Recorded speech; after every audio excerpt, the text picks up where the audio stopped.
You're watching London Live News with James Dickman. A reminder of our top story is coming up after the break. Plus, the film Escape from New York goes under the microscope in a fascinating new book about the cult classic. We'll speak to the author.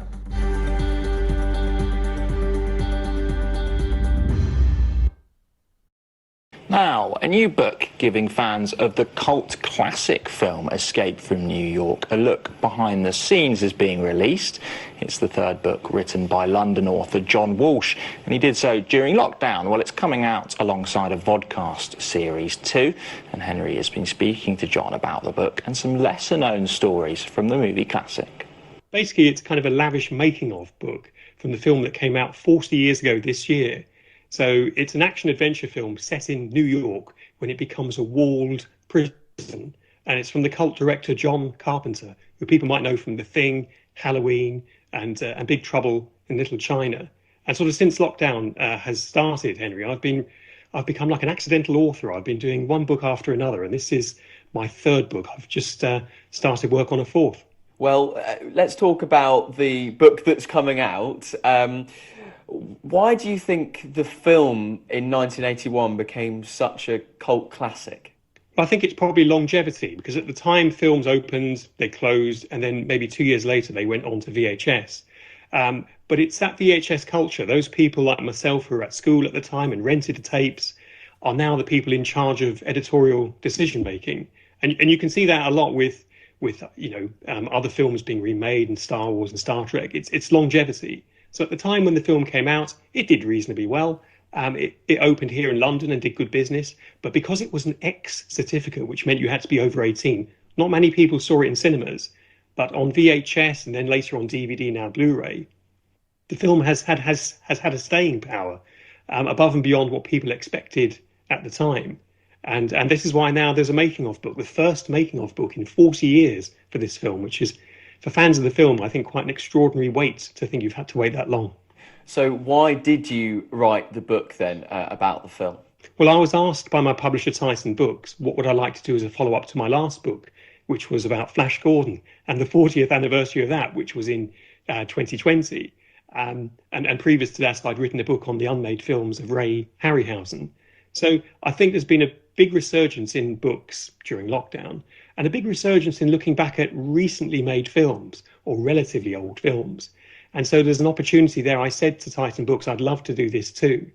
And they thought it was a good fit. So we went ahead and did it. And we're in license with the studio rights owner, Studio Canal.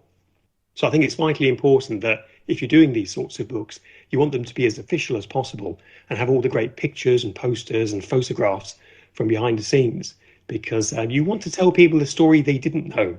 So if they've seen the film and thought, hey, that was good, but I always remember it, what didn't you know? What happened behind the scenes? How difficult was it making a film on a $6 million budget? So all of those stories are in there, many unseen photographs and artwork, and even big fans of the film have been surprised when we've previewed online what's coming up. So we're very excited to see what reaction there's going to be. Are there some interesting stories that you found out about the book, or maybe from about the film, or maybe from some of the actors?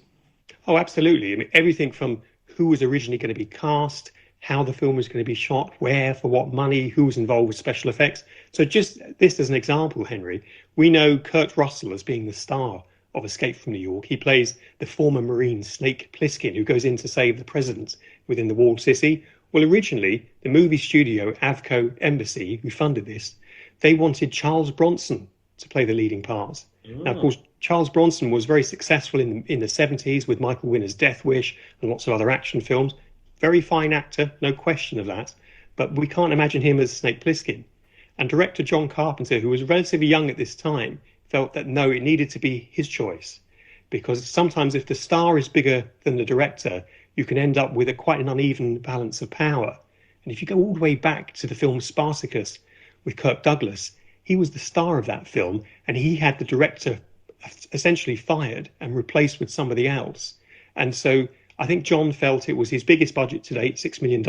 He didn't want a power struggle at the very top of the production between the actor and the director.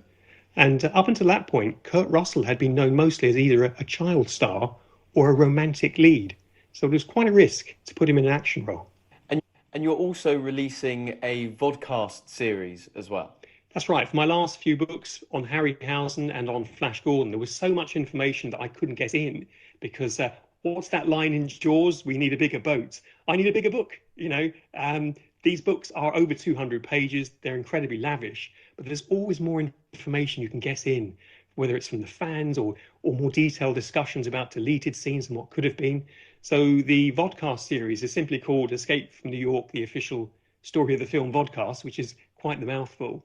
But there you get to discuss and you get to see and watch and listen, because these films are so vibrant that, limiting it just to a book really doesn't do it justice at all. And just before we go, the background behind you, the artwork, it's from the film, isn't it? That's right. This is one of the computer readouts. I say computer readouts. It was all done manually on effectively light boxes, and it was hand-drawn.